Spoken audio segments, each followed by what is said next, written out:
황사의 미세먼지에 아주 견디기 어려운 봄 날씨가 계속되고 있습니다. 건강관리들 각별히 유념하셔야겠습니다. 채널 24K 하소경의 단도직입니다. 요즘 LH 사태로부터 시작된 문제가 청와대까지 옮겨붙으면서 대통령의 SNS에 올린 하나의 메시지가 일파만파 파장을 확대시키고 있는 그런 모습입니다. 이 문제와 관련해서 오늘 채널 24K에서는 대통령께 질문이 있습니다 라는 제목으로 편지를 한 통을 썼습니다.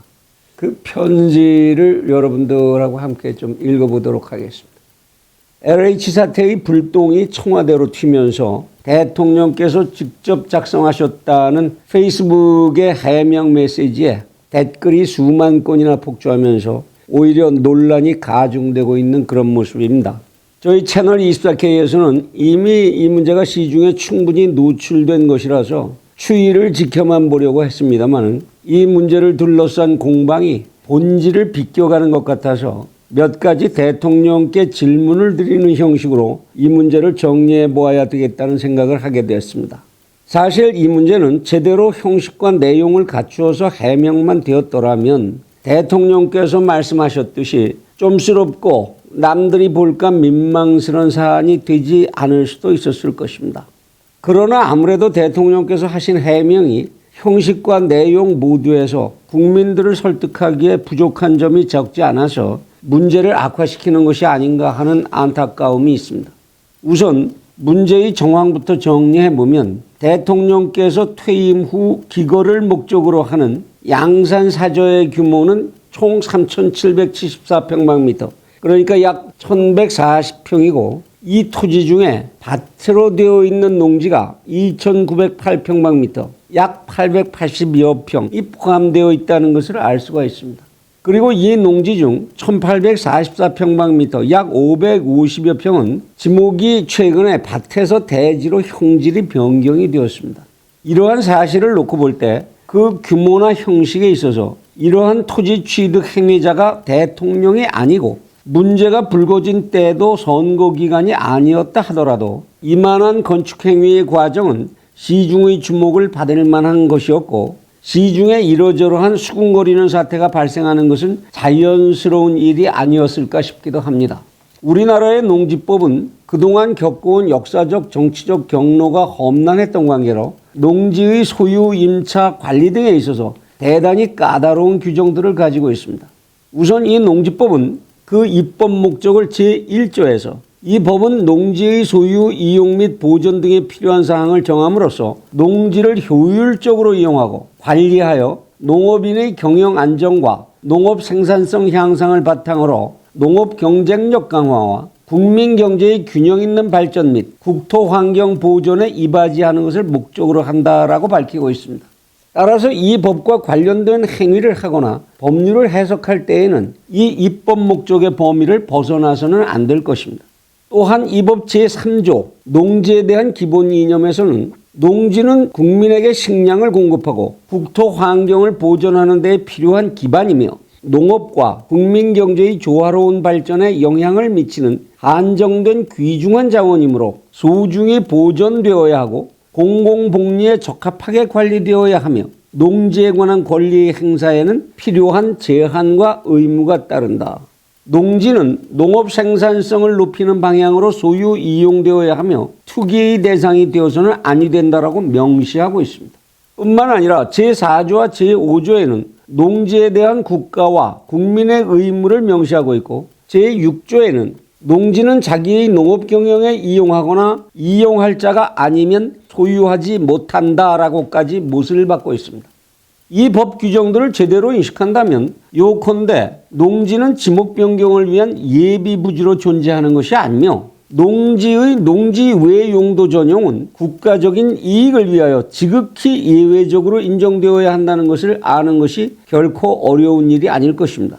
결국 지금 LH 사태 같은 것이 농지를 대상으로 해서는 일어날 수 없고 일어나서도 안 되는 사건이라는 것입니다.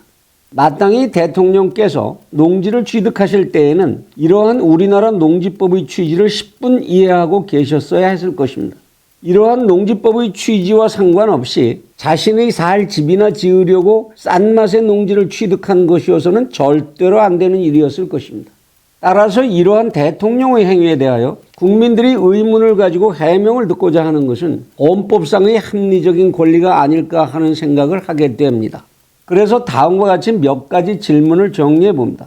첫째, 대통령께서는 이 농지를 취득할 당시에 이러한 농지법의 입법 취지를 충분히 인식하고 계셨는지, 그러한 전제하에 법에 정한 바에 따라 농지 취득 자격 증명 신청서를 작성 제출하신 것이 사실인지를 국민들은 알고 싶어 하는 것 같습니다. 이 법이 정한 법정 신청서의 양식을 보면 취득자의 자격과 취득 목적을 기재하여야 하고, 이러한 신청을 받은 관계관청의 농지관리위원은 이러한 기재사항이 적정한지를 모두 확인하도록 확인사항이 열거되어 있고, 첨부 서류로 농업경영계획서도 작성하여 제출하도록 되어 있는 것을 알 수 있습니다.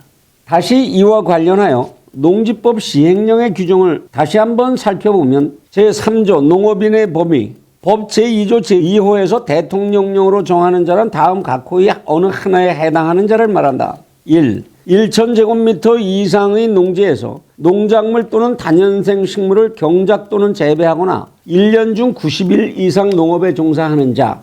2. 농지의 330제곱미터 이상의 고정식 온실, 버섯 재배사, 비닐하우스, 그 밖의 농림축산식품부령으로 정하는 농업생산에 필요한 시설을 설치하여 농작물 또는 다년생 식물을 경작 또는 재배하는 자. 3. 대가축 2마리, 중가축 10마리, 소가축 100마리, 가금 1,000마리 또는 꿀벌 10군 이상을 사육하거나 1년 중 120일 이상 축산업에 종사하는 자. 4. 농업경영을 통한 농산물의 연간 판매액이 120만 원 이상인 자라고 정하고 있습니다. 또한 이 규정을 해석함에 있어 주의할 점은, 이 규정은 현재 이와 같은 행위를 하고 있는 자이어야 하고 과거에 하였던 자가 해당되지 않는다는 사실입니다. 대통령께서 이 중에 어느 조건에 해당하실 것인지, 농지의 취득 목적을 무엇으로 기재하셨는지, 농업경영계획서의 내용에는 무엇이 담겼을지에 대해 궁금해하는 국민들이 상식을 벗어난 좀스러운 의심을 하는 것으로는 보이지 않습니다. 더욱이 이러한 농지 일부에 대해 이미 토지 형질 변경이 허가가 되었다면 이 농지를 농사를 짓기 위해 취득하는 것이 아니라 형질 변경을 미리부터 예상하고 있었을 것으로 짐작할 수 있고, 따라서 농지 취득을 위해 작성 제출된 서류들이 허위 사실을 담고 있었을 가능성을 의심하지 않을 수 없고, 이를 확인 수령하고 승인한 공무원들의 위법 사실을 의심하는 것에 논리적인 잘못이 있다고 할 수 있겠습니까? 둘째, 대통령께서는 경비시설 등이 있어 이 건물을 매매할 수도 없다고 하셨으나 전직 대통령이 기거를 옮기기로 하면 경호시설은 그에 따라 옮기면 될 뿐인 것이고, 그의 생전이나 사후에 이 건물이 상속이나 양도 등 처분에 있어서 자유롭지 못할 무슨 이유가 있는 것인지 알 수가 없습니다. 셋째, 사실상 대통령의 이러한 농지 취득과 건축 행위를 대통령께서 직접 민원실을 쫓아다니시면서 진행했을 리는 없다고 생각하는 것이 상식에 가까울 것입니다. 그렇다면 보좌진들이 나서서 국민들의 이러한 의문에 상세하게 관련 근거를 제시하면서 해명했으면 될 일이 아니었겠습니까?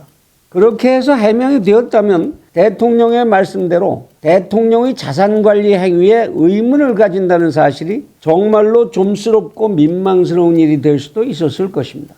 대통령의 재임 중 일거수일투족은 그것이 어떠한 것이라도 순수한 사적인 행위가 되기 어렵다는 생각입니다. 시중의 감남 을려들이 좀스럽고 민망하게 흔히 큰 범죄의식 없이 상례로 할 수 있는 일이라 할지라도 대통령께서는 언제나 원칙과 모범의 위치에 계셔야 할 것입니다. 편법이나 시중의 상례라는 말은 대통령께는 적용되는 말이 아니라 할 것입니다. 바로 그것이 국헌을 수호하겠다고 대통령직에 취임하시면서 선서를 하신 대통령직의 무게라고 할 것입니다. 이제 대통령께서 이러한 국민들의 합리적 의문에 답해 주어야 하는 것은 법률상의 의무가 된 것 같습니다. 만일 이와 같이 답변해 주셔야 할 명백한 이유들이 존재함에도 불구하고 대통령이 대노만 하신다거나 이런 식의 SNS를 계속하신다면 국민들은 대통령께서 예외 요구와 자기 방어 요구에 갇히신 것으로 오해할 수 있을 것입니다. 이제라도 다른 나라들에서 보더라도 좀스럽지 않게 민망하지 않도록 보좌진들을 통해서 신속하게 그러한 해명을 펼쳐 보이시는 것이 바람직하지 않을까 싶습니다. 중요한 것은 그 내용이 정직한 것인가 하는 것뿐일 것입니다. 하시는 김에 대통령 일가족과 관련된 시중의 좀스럽고 민망한 의혹들까지 모두 다 털고 가신다면 더욱 좋지 않을까 싶습니다. 부디 몸에는 언제나 힘이 넘치시고 마음에는 언제나 평화가 가득하시길 빕니다.